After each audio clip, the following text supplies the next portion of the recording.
Oh, hello everybody. This screen is black. Hang on a second. Sorry. I'm a little out of sorts today. Hello everybody. Welcome to the stream. It is outstanding to have you. Thank you so much for joining me. My name is Chris, otherwise known as Wolfie, and we are live once again with massively overpowered OPTV, and we are back in Final Fantasy XIV. But this time around we're doing something a little bit different, a little divergent than I normally would do. Most of the time we're, here for either like a seasonal event or some combat content and stuff like that. But this time around, I kind of wanted to just, take advantage of something unique, at least unique to this game. I don't think I've ever seen or heard of a mode like this in any other MMORPG. But let me explain what's going to happen. Today, I want to check out what's referred to as the exploration mode. Now, this mode, or explorer mode, I should say. That's the specific name for it. The idea here is you basically can just enter a dungeon that you choose.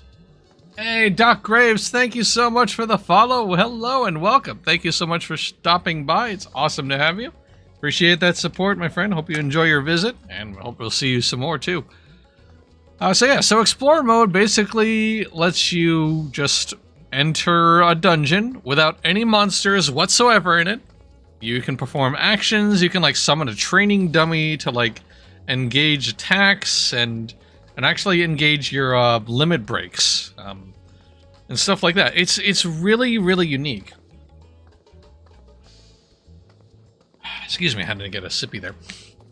Unfortunately, this does also kind of limit how many dungeons are available. They didn't allow this for all of the dungeons in this game, and there are a lot. There are now 90 levels worth of dungeons, not including what else they're gonna add. In addition to the regular expansion dungeons, they got the post expansion dungeons that are part of the regular main story that is added on in 0.1, 0.2, 0.3 patches, stuff like that.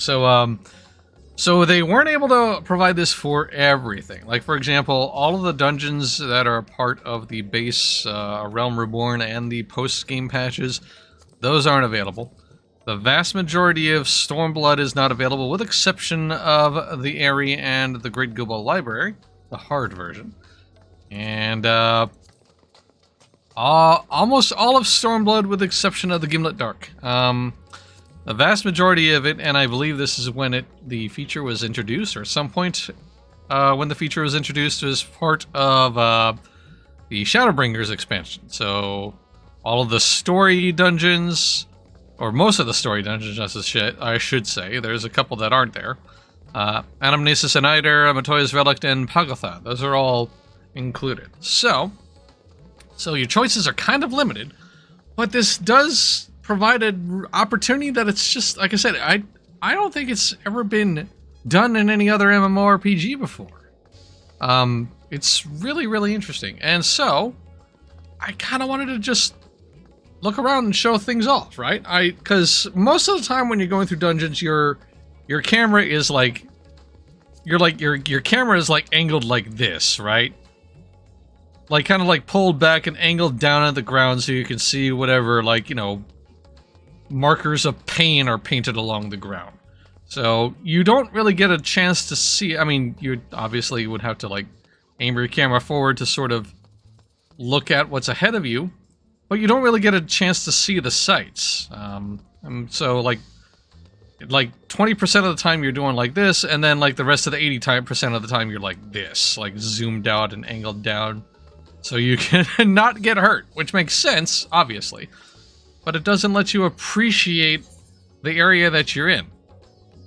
To best illustrate that fact, I want to check out Dawnmeg. This is one of the, even outside of this explorer mode, this is an extremely pretty dungeon. It's gorgeous, absolutely gorgeous, and if you've never seen Dawnmeg before, well, you're in for a treat, legitimately.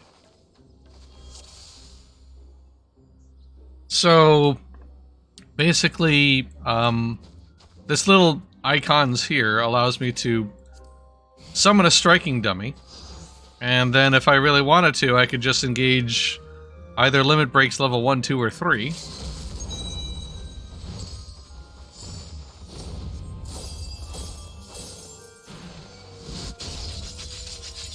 I'm sorry. I never get to use that. Like 90% of the time I never get to engage that ability. So being able to actually see my own LB3 as a dancer is kind of nice.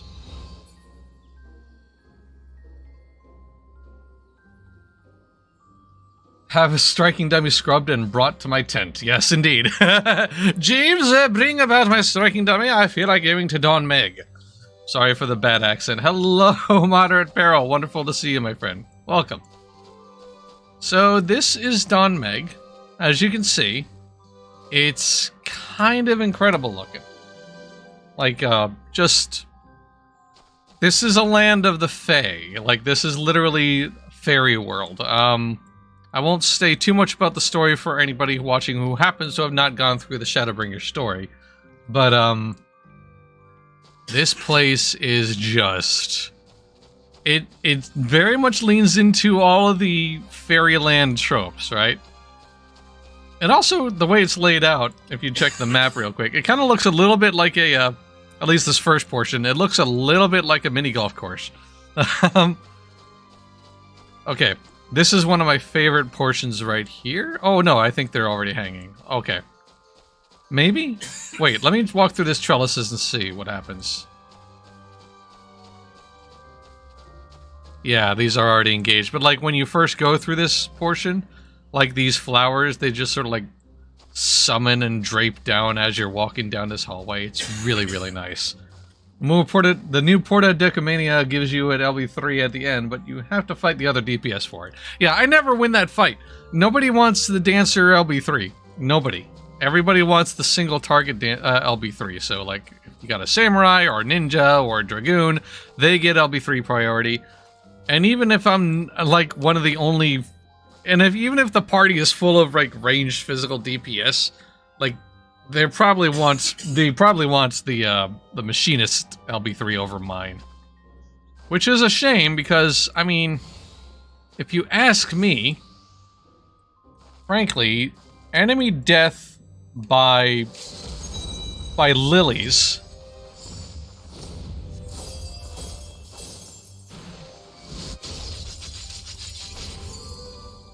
You've got to be kidding me that people don't want their enemies to fall dead because lilies exploded into slicey bits. Like, seriously.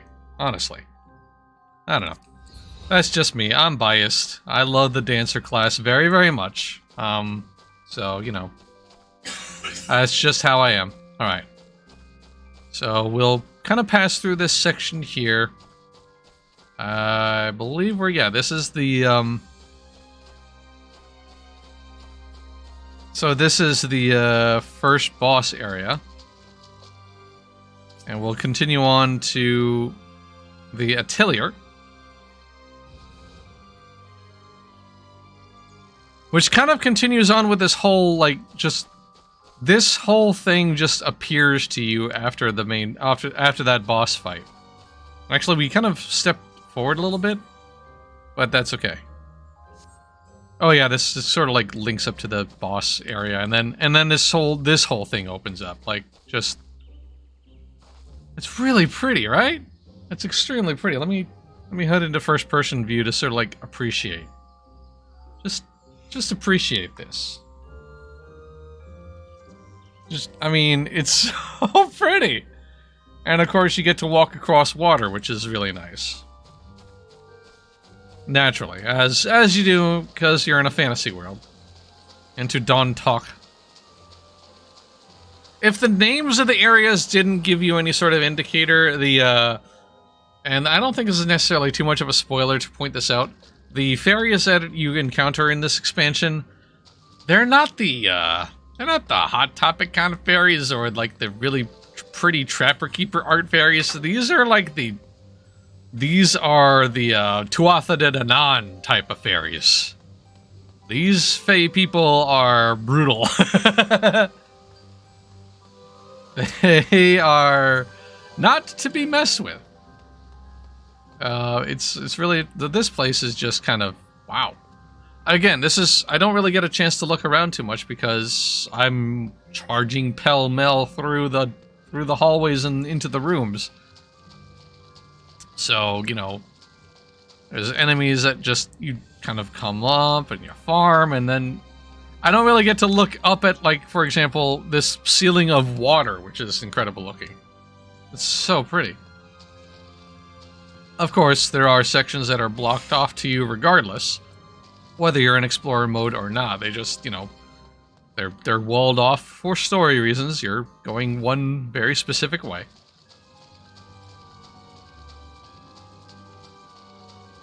But, yes, this is just... Again, even when you're looking forward like you normally would, moving through the dungeon, like, this is all very scenic, right? It's all extremely pretty. Okay, and there is the final area, the throne room, the last place where you fight the final boss of this particular dungeon. Actually, a little unremarkable, all things considered, owing to the fact that, you know, it's a fight arena. They don't dress it up too terribly much, but it's really lovely. Also, the music is nice, right? I mean, the music is very, very pretty. So that was Dawnmeg. What other one would I like to show off? Or do I want to check out myself? Malika's Well and Mount Ghoul. Malika's Well is kind of not really interesting, in my opinion, even just going through it. Mount Ghoul is story related. I'll leave that out. I feel like Anamnesis and Niter needs to be visited, because this is... Actually, you know what? Let me read the little blurb for this one. Deep in the Tempest, deeper still than the Phantasmagoria, lies what remains of Niter's ancient edifices. It is known to an unexplored corner of this bed of knowledge that the Scions now travel in hopes that what has long slumbered, forgotten, may be brought to the surface once more. Vague enough, I think. But, yeah, so this is basically like an old college sort of thing. So you start off here. It just kind of like carries you forward into this entrance area. So like, again, most of the time when I'm in this dungeon or you run into this dungeon, everybody's like charging into the opening here, right? Which makes sense, obviously.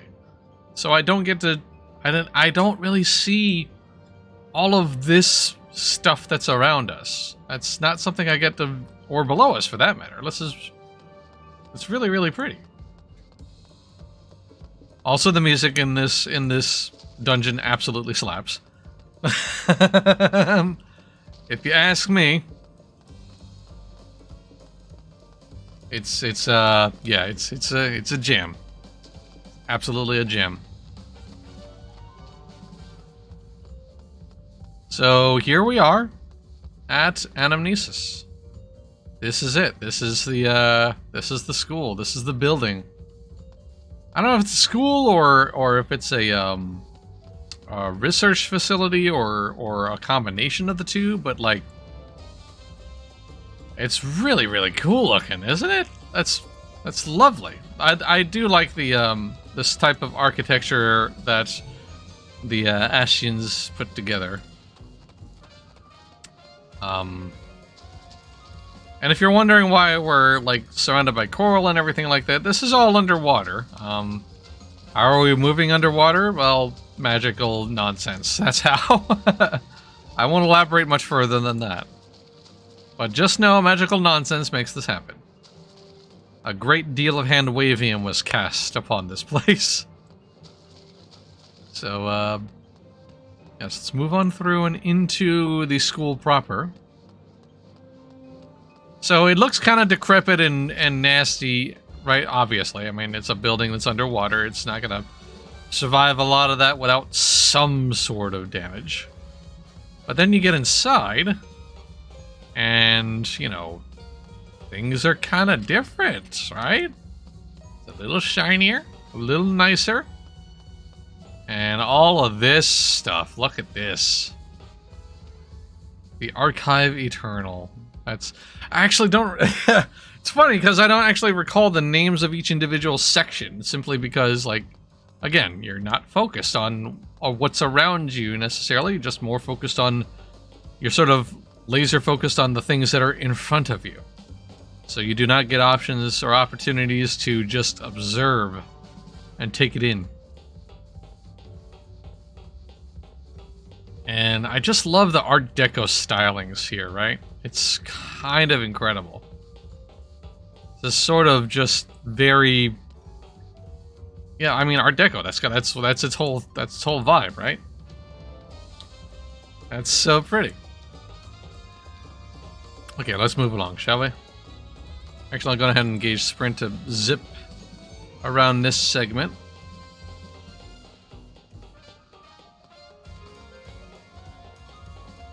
So yeah, this place has been long abandoned, obviously, but the floors are still very shiny, which is nice. That's a nice touch. Hard for dust to get down here, I guess. Whee!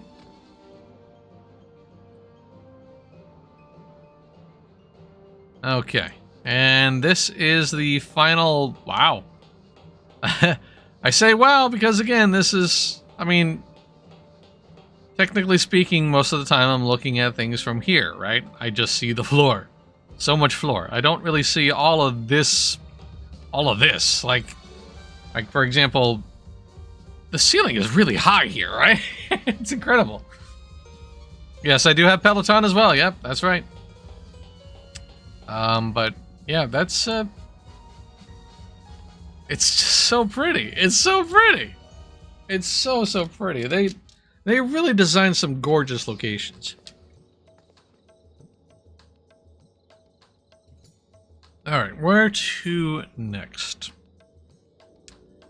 Matoya's Relic is a personal favorite. I think I'll visit that. Done this dungeon numerous times. Enjoy it every time it comes up.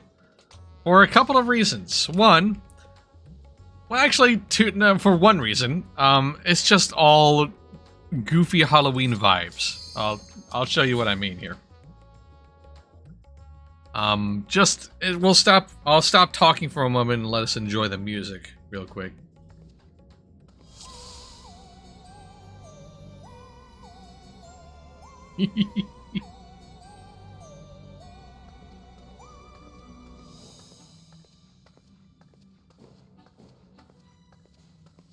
It's so good. It's so good.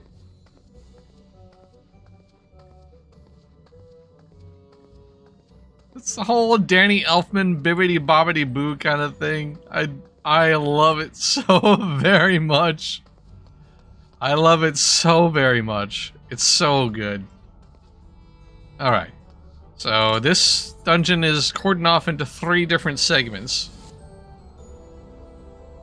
We will go to the earthly portal first, because this I think is one of the most unique.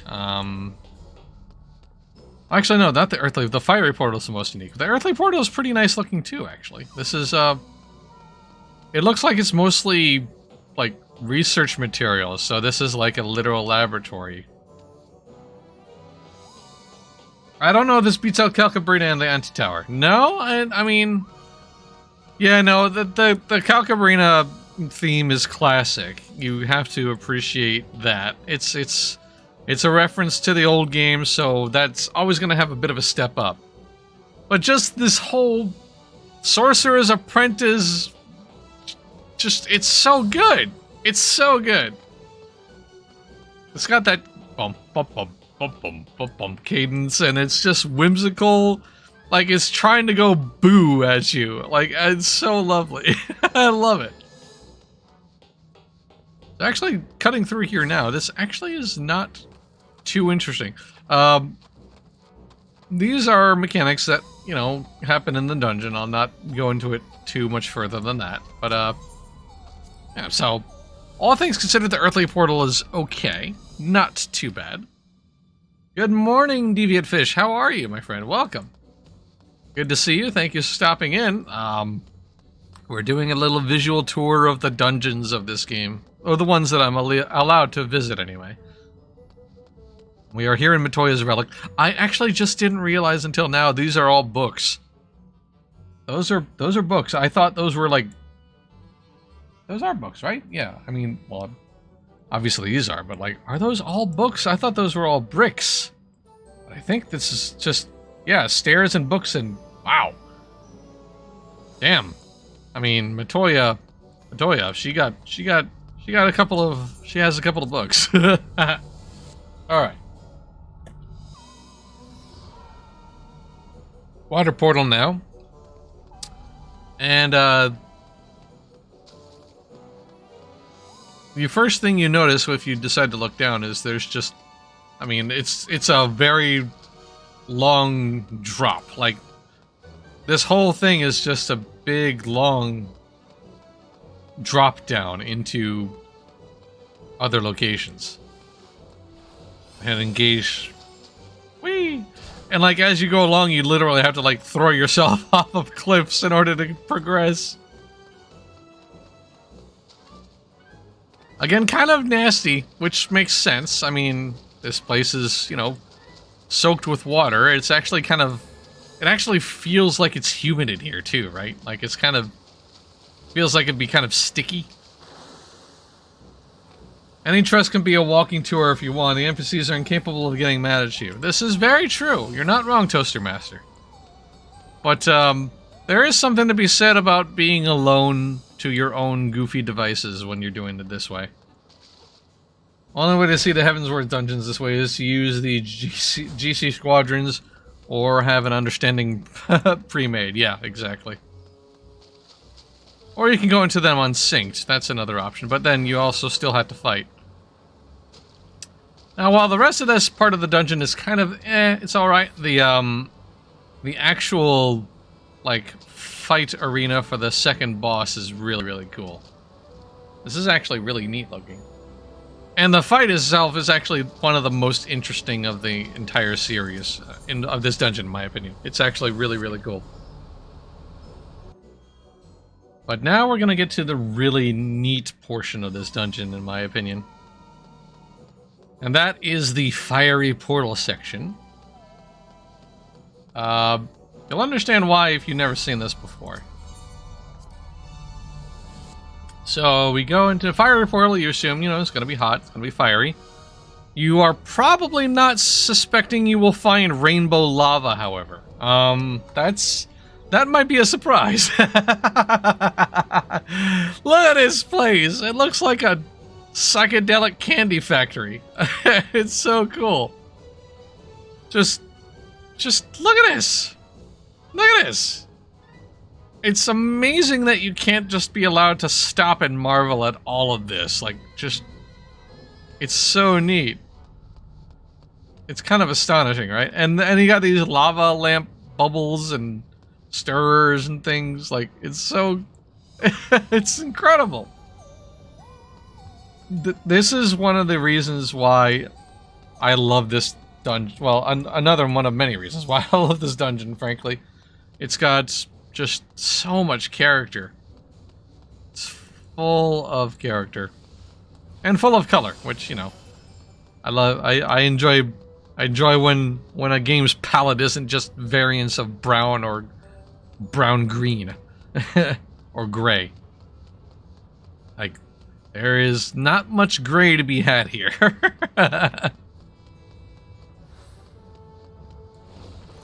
Whoops, I didn't mean to engage that skill, but okay, it's fine. I will just put on Shield Samba, that's no big deal. And, yeah, at the end of it all, there is this lava segments that split open, and you see this huge cauldron. It's so good! Just this whole apparatus is so neat. It's so cool. Okay, we're done here. I love this place. I can't help it. I can't help it. It's so good. It's one of my favorite dungeons of the expansion.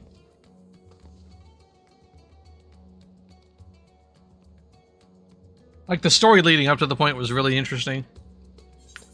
But I was not expecting brightly colored candy Halloween whimsy when I was headed to what I was going to do there.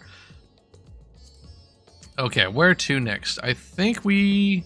Well, the Gimlet Dark, I was actually talking about gray and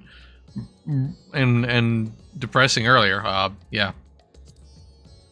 Oh, yeah, that's right. We can go to all of the Endwalker dungeons. Gosh, I feel like... Ooh, I kind of feel like I shouldn't. You know what? I think I... Oh, wait. No. I will go to Smileton. There we go. That's our next destination. I will go to Smileton because at this point it feels like the developers are kind of like showing off in a couple of ways. So yeah. This is Smileton. This, you start off going down an elevator and you arrive at the MC Escher world. and you got, again, another bop. Like, the game don't stop with the bops, man. The music is just so good. And then, you know, of course, obviously you transform, or teleport your way through and around.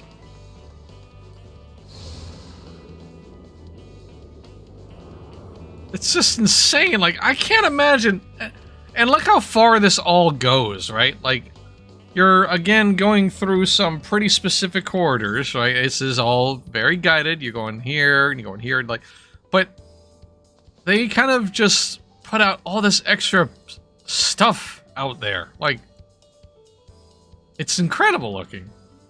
It actually goes further than that. Like, it just reaches out, and it's obscured by fog, obviously. But, like, it's so remarkable. So, walking our way through the MC Escher world. Till we get here. And I think we have one more portal before we go to the boss area. Yeah, I think so. So now we're just kind of like walking on the sides of buildings because that's just what happens when you're in Smileton. You walk around on the sides of incredible looking buildings that are kind of conjoined and stacked and arranged because just madness, absolute sheer madness. And so now we can head into one of these buildings.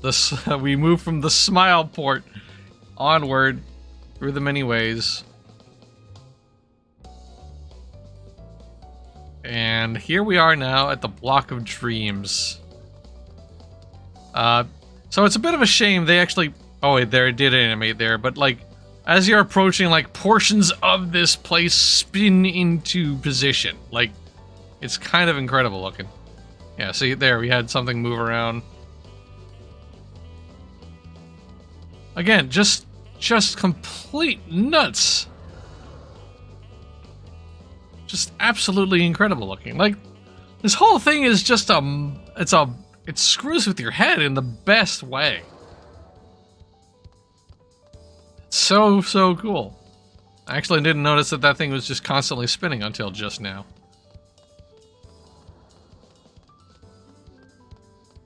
Okay, come around here. So, engage our sprint really quick. And the Peloton. Oh, we have some more spinning stuff. Okay, yep. Just the moving music hall. Just look at this. Look, they didn't need to add any of this. This is unnecessary. It's completely not needed, but they did it. They're like, why not? Let's go on ahead. Let's just make this whole thing completely crazy.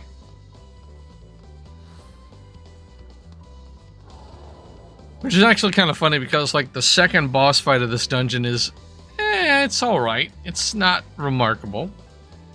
So, like, you're going through all this visual impressive craziness, and then you stop here at the welcome wheel for what's kind of all, by all intents and purposes, a not particularly distinct fight.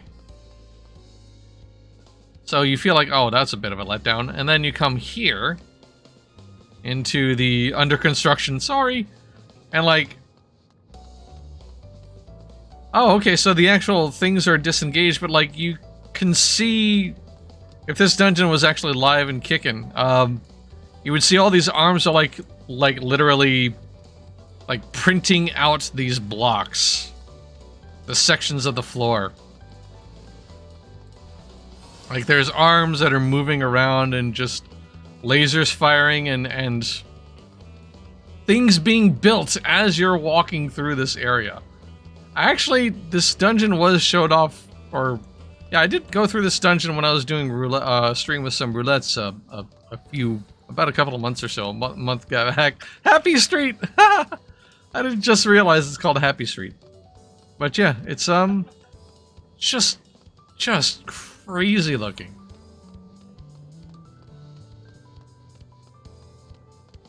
And again, it just sort of like it reaches out, just sort of stretches out to different sections. It's, I mean, you know, things are under construction, so it's not complete looking, but it's still neat looking, right? Also, I only just now realized that there are like some heated sections here. That's not something I really noticed before. Okay. What other one should I do? One more, and then I think, let's see. I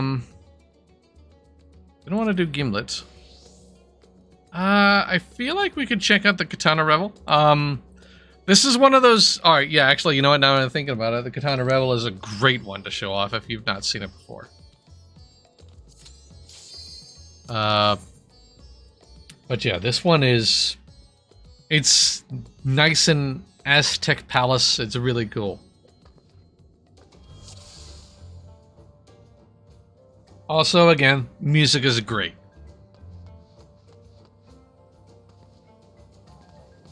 Just look at this place. Like, it feels extremely just like the specks in the air kind of make you feel like you probably shouldn't breathe this in. It's incredible looking. And I actually never really get to appreciate this room because the very first fight is, I don't want to say it's got like incredibly challenging mechanics, but there are things you have to pay attention to. So, you know, you're not afforded a whole lot of time to like just sort of soak it in. But just these dark, incredible looking ruins, like the amount of wear that's on these stones is really, really cool. And this snake motif that's really, like, again, absolutely Aztec looking. I love that. And the designs on the walls too, actually. That's, again, something I never really got a chance to appreciate. I mean, you sort of get the ambience, but like, just being able to sit there and sort of look at it, like, closely look at it. Tomb Raider much? Yeah, seriously, right? Exactly. Yeah, for real, absolutely just Tomb Raider the dungeon.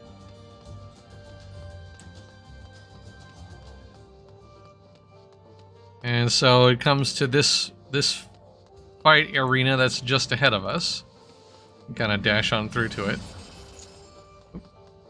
Put those away. There we go. Didn't need to have my glaives out. So again, fight has a lot of mechanics that you need to pay attention to. Most of the time, I'm like kind of like looking at this or looking over here briefly. So I don't really get a chance to see everything that's around me. And wow, like the floor is actually interesting. For some reason, I honest to goodness thought that there was just a pit here. I didn't know that there was actually like floor. I mean, you're not able to like go there. You can't jump into it, but never. There's little weird things that you just don't pay attention to because you're too busy focused on moving through the dungeon. Now, I think this portion of this dungeon is a little bit near. I mean, it's a cave, so there's only so much you could do with caverns in terms of visual interest. unless you get really, really nuts with regards to like the features. But most of this, I mean, this looks appropriate. This looks natural. There's some bioluminescence here, which is nice. I always like to see like bioluminescent areas in the cave. I appreciate that the Warrior of Light will not throw himself off a cliff, no matter how much you try to make them.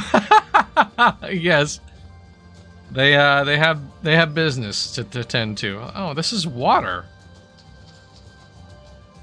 Again, not something I noticed before until just now. This is all underwater. I mean, obviously I noticed I was walking through water in this section, but not something I paid attention to just moving through at normal. These stalactites are interesting looking. Alright, so then it comes to this section. Alright. So we're nearing the boss arena, I think? Yes. And yeah, there's lore on the walls.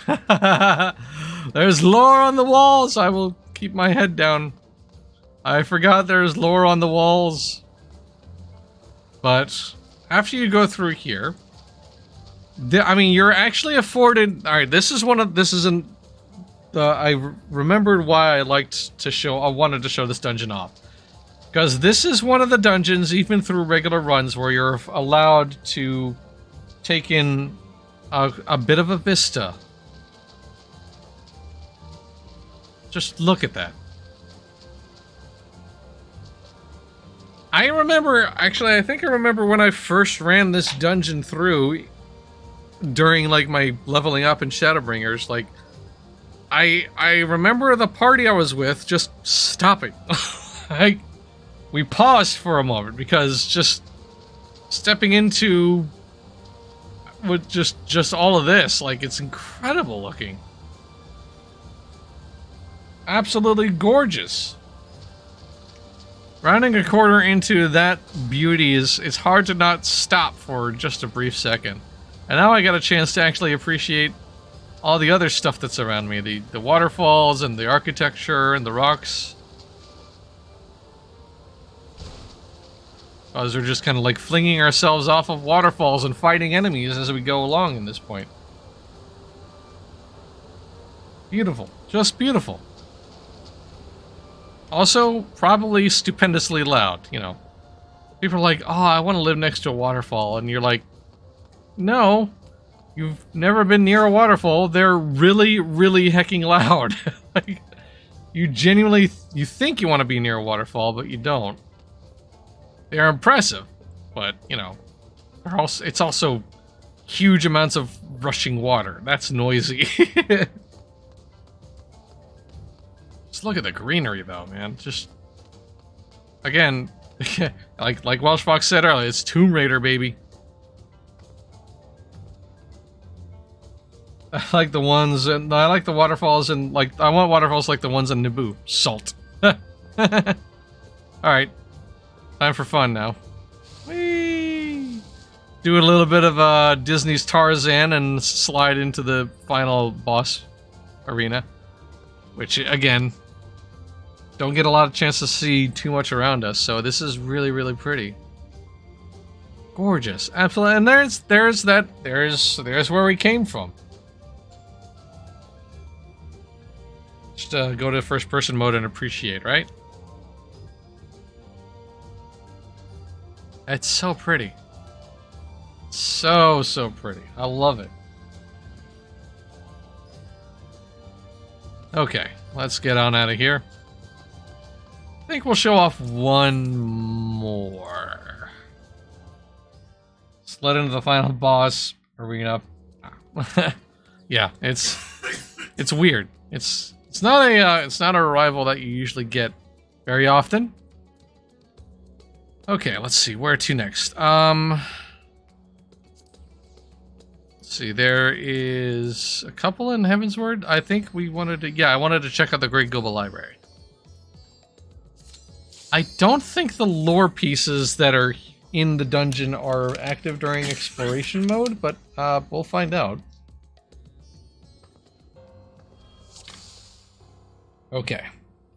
So, so this place is just full of atmosphere. I mean, the opening piano just looming behind you.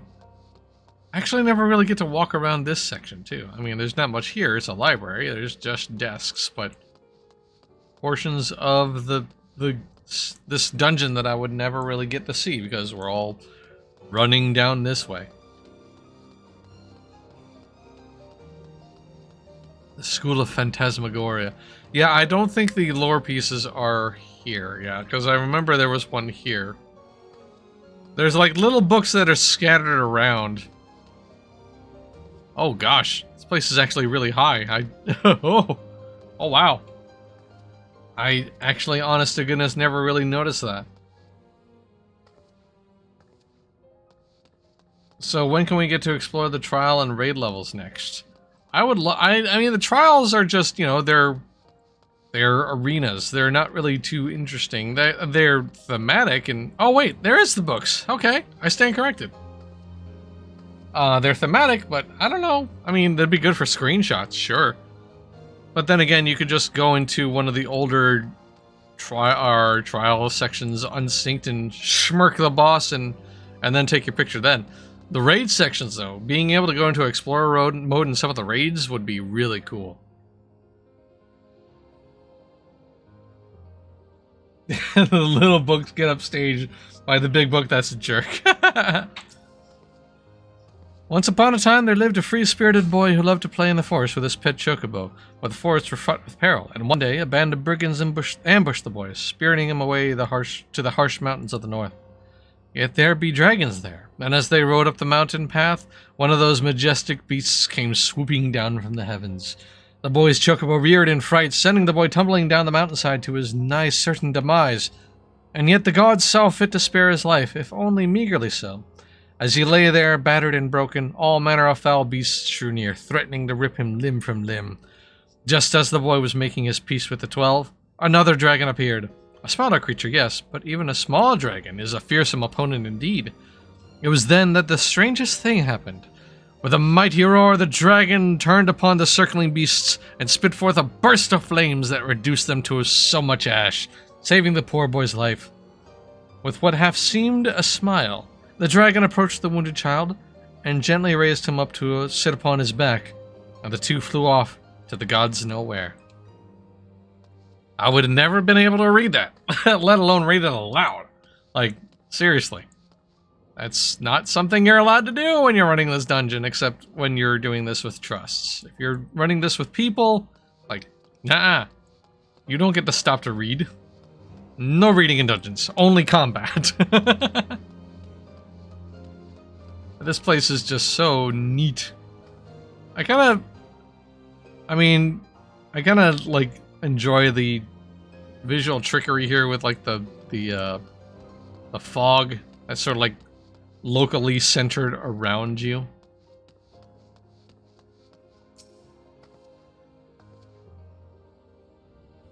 Oh yeah, this one is kind of a little bit, I don't want to say it's R, but it's a hard PG-13.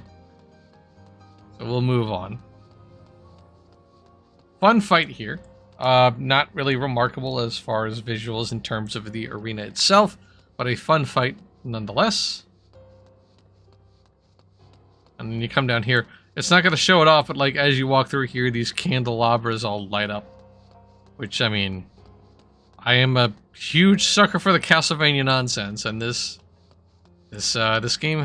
dungeon, I should say, does have some Castlevania nonsense. It's not Hook Manor levels of Castlevania nonsense, but it's close.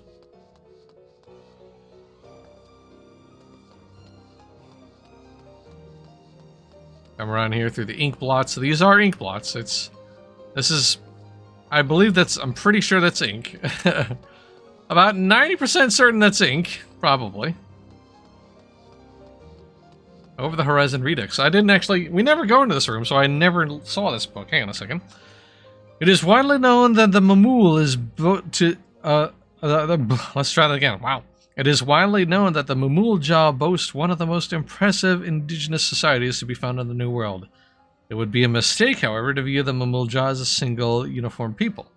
A careful analysis of documents brought back by explorers reveals that the Mumuljah are more accurately described as a federation or alliance of numerous distinctly related tribes, each with distinguishing physical characteristics. That's the word I used. That's fine. We're moving on. The brown-scaled Hubigo with their distinctively long combs, the large-eyed blue-scaled Bunewa, and the mottled Dopro. It is further said that although Mumuljah rarely marry outside of their own tribes, such unions do occur on the occasion of certain religious observances, and are known to produce two-headed offspring that are hailed as blessed siblings, and groomed to be warlords from a very young age. Indeed, the Autarch, ruler of all Mumuljah kind, is known to be one of them. Ah, that's not lore I've experienced up until just now. I literally never read that book before. Like, it's totally new stuff to me.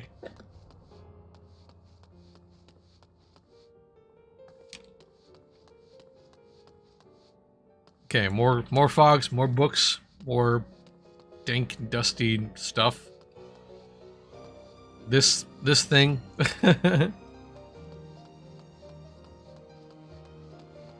I actually got turned around. I was sort of like going in the wrong direction because I was just like, ooh, what's down here? Nothing, that's what. There's a reason people don't go this direction. Ah, yes. I've heard about this book, but I never actually read it. The Culinary Application of Goblins. For those who don't know, goblins are basically rock monsters with, like, whippy tentacles for legs and arms. They're horrifying. From mutton to morel, oyster to Orberon, eel to eft, Eorzea does not want for delicious and delightful ingredients to stimulate the senses of any culinarian. And yet, how is it we came to know that the flesh of these creatures would pleasure our palate so? The answer is self-evident. For every familiar ingredient, someone, at some point in our history, first took it upon him or herself to eat it. And yet the answer raises another question. What wondrous flavors and textures remain undiscovered, just waiting for a brave soul to discover them? And so it was that I took it upon myself to investigate the culinary suitability of goblin flesh. Why goblins, you ask? To which I say, good reader, why not goblins? The above passage was composed by my elder brother. Sadly, they were the last words he ever wrote, for, as he soon discovered, goblin feelers are poisonous. Armed with this knowledge and vowing that his sacrifice would not go to waste, I resolved to carry up his life's work. I mean, the author, even though they died presumably in the process of their investigation, they got a point. I mean, how many people would look at a lobster and be like, yeah, I want that on my face, please. I would like to eat that. I mean, you saw that thing crawling around and you're probably like horrified if you were like never seen it before. I wasn't expecting a snuff film in Final Fantasy XIV. Oh, this game takes some twists and turns with its writing, my friend. It does some stuff. So yeah, that's yeah, again, the guy has a point. Like, nobody knew that lobsters were delicious unless somebody somewhere decided to pick one of the horrifying little beasts up and throw it in a pot of water to see what happens. Proceedings of the Council of Magi. Proceedings of the 284th Convocation of the Amdapori Council of Magi. A vote was called to settle upon a name for a potent and newly fashioned healing spell. Being that said healing spell was an augmentation of Kiraga, erst the most potent healing spell, the following names were proposed by the council: Kirago, Kiraza, Kiraja, Kiragura. Finding the aforewritten names duly lacking in gravity, and the existing hierarchy of spell names needlessly abstruse, the council did vote by a margin of 17 to 3 to do away the existing naming conventions entirely and adopt a new system of numerical spell names, as writ below, to be used henceforth. Cure 1, Cure 2, Cure 3, Cure 4. It is recorded. Oh, so that's clever. Okay. All right. It just that's I love that. The old Amdapori Magi providing information about the names of curing spells. That's cool. Because the healing spells were only turned like Cure, Cura, Curaga, and stuff like that. Fira, Firaga.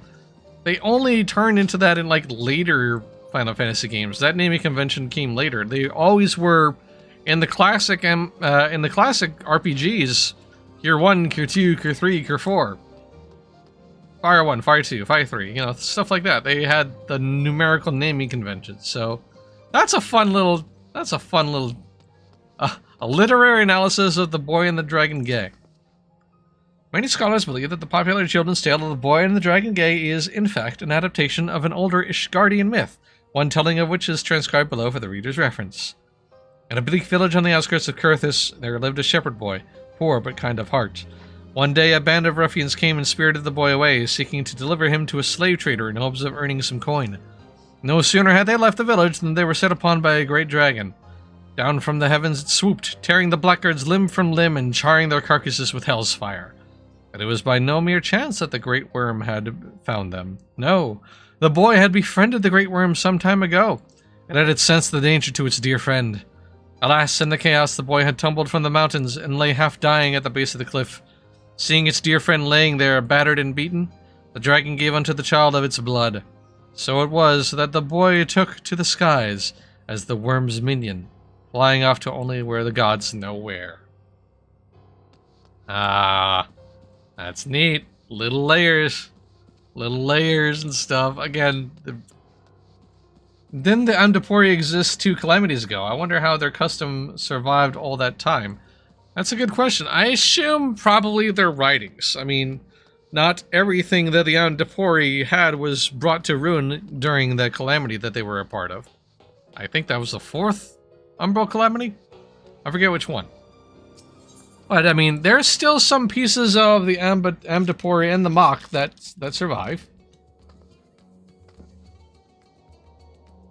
A lot of the ancient civilizations, actually. The Amdapori, the Mach, the Allegans. A lot of Alleghenian stuff. Okay. I think that's the last one I really wanted to... Whoops, that's the wrong button. I think it's the last one I wanted to check out, because I don't believe the Eerie... Well, maybe the Eerie is kind of interesting looking. Let's see. Yeah, that's right. Nothing in the Stormblood, in the Realm Reborn. Yeah, you know what? Let's go. Why not? Let's visit the Eerie real quick. I kind of feel like I'm misremembering it because, once again, I'm going through these dungeons not paying attention. Okay. Yeah, how did I forget this? Legitimately, how do you forget this? Honestly. I'm probably because I'm just not allowed to stop and look. So, all of this, I blanked out on it. Like, legitimately blanked out. I mean, obviously it's familiar. I know what this place is, but also just I never get to absorb it sometimes because, especially this is, I mean, level 90, even level 80, level 70 even. This stuff just sort of like goes by at breakneck. You don't get a chance to take it in because everybody's trying to get the dungeon done. Let's go. We're done here. Let's get this out of the way. I just need my daily. Nidhogg's Spiny Shock Shack. Yeah. I mean, yes, that's the less elegant name for this place, but you're not incorrect, Toaster. This is indeed Nidhogg's Spiny Shock Shack. Yes, correct. Oh, goodness, that's funny. Well said, my friend. I mean, just this place is dire, though. Whoa. Incredible looking. didn't really notice all these floating bits and bobs here. Like all this stuff. A lot of stuff. So, behold my stuff. That's what Nidhogg's like when you enter this place. Totally.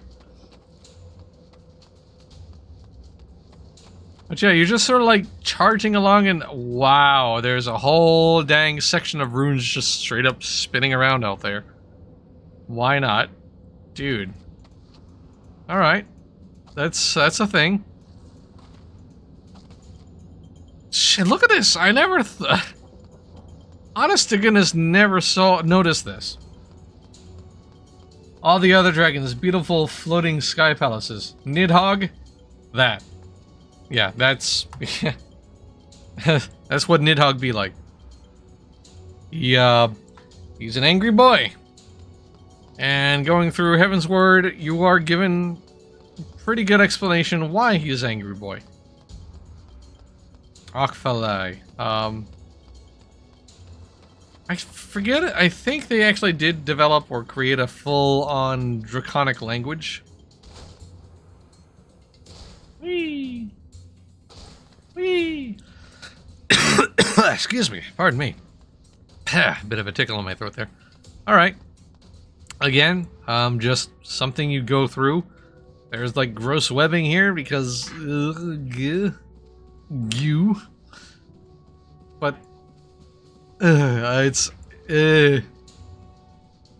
it's all very unsettling, and yeah.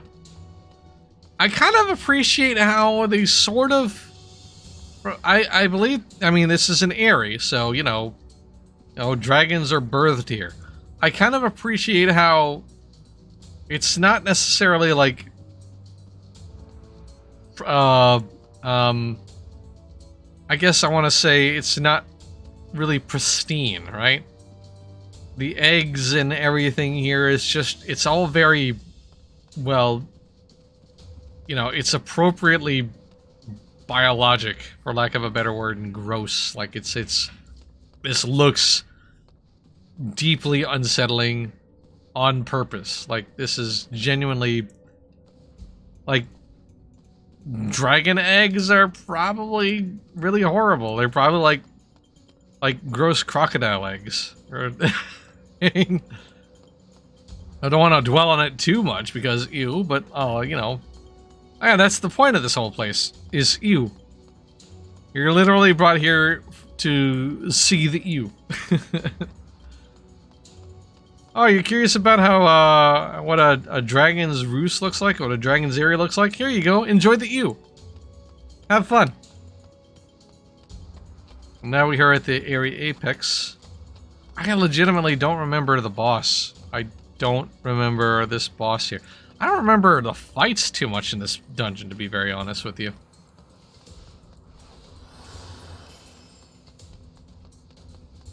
Now we're kind of climbing these stairs.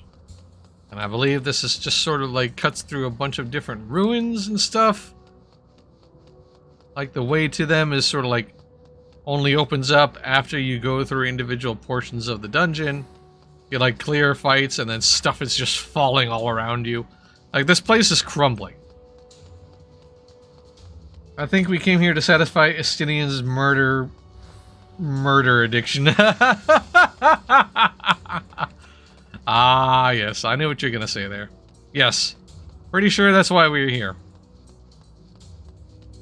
But yeah, this place just sort of like crumbles around you as you're going along, which is pretty impressive. And I don't know what these are, like, it's not necessarily explained what these crystal formations are all about. I mean, I think portions of the land's ether like crystallize when Bahamut rained hellfire down and everything. But then again, like this, it's hard. I don't know if the impacts traveled this far or not. I assume somebody who's way more lore savvy than I am has kind of like investigated this whole thing and pieced it all together. But just this place, I mean, These buildings are still standing just barely, so this whole locale, this entire tower, castle, fortress, whatever this is, like, it's pretty massive, even after whatever misery befell it. It's pretty impressive looking. And then, of course, Nidhogg, the final fight with Nidhogg itself. Okay. I think that is going to be that. Yeah, so like I said, I appreciate that this is probably not usual stuff to see in any stream, let alone a Final Fantasy XIV stream. But I just wanted to just appreciate. You don't get a chance to just sort of really take it all in when you're going through dungeons normally. And that feature is just nice to showcase. I just wanted to do that. So thank you very much for everybody for indulging me in that. I do hope you enjoyed your time here. And we are going to be back. Final Fantasy IV Tourism. Yes, perfect. Exactly right. Well said, Toaster Master. Okay, we got more streams coming up. The calendar is looking a little bit thin, but only by virtue of the fact that, like, MJ is still kind of, like, in the process of traveling during whatever she's doing. So there is going to be more. Do not worry. In the meantime, we do have some stuff lined up for you. On Friday, August 5th, and I remember to actually put the right month in this time. Friday, August 5th at 2 p.m. Eastern, I'm going to be live with some Monster Hunter Rise. Followed later that same night at 8 p.m. Eastern by MJ as she plays some Adventure Quest 3D. Sunday, August 7th at 2 p.m. Eastern, it is CMA Live time once again. We are going to be checking out some more Chimeraland. It looks like the popular vote from this week is to beef up Chonk Honk, my magnificent round birdie boy. So that's going to be the task. We'll look at Chonk Honk! We'll do that at 2 o'clock on Sunday, August 7th, and then 2 p.m. Eastern, Wednesday, August 10th. We're back at Final Fantasy XIV once again. Why? Because the Moonfire Fair summer event is going to be live then, and I absolutely have got to check that out. So I hope you join up for all of those, and thank you so very much for everybody for joining me today, whether you are watching live or on demand, and we also want to thank you for all of the support you provide in doing that, or by reading the site, or doing incredibly generous things like donating bits to the channel, subscribing to the channel, whitelisting the ads on the site, or if you're one of our amazing Patreon supporters, that poor crafter just exploded their craft. I'm sorry, my friend, my condolences. But again, if you're one of our amazing Patreon supporters, no matter what you do, top to bottom, you are the fuel that keeps Massively OP running. Thank you so very much for joining me. I hope to see you next time. Until then, have a great rest of your day. Bye! Chonk honk.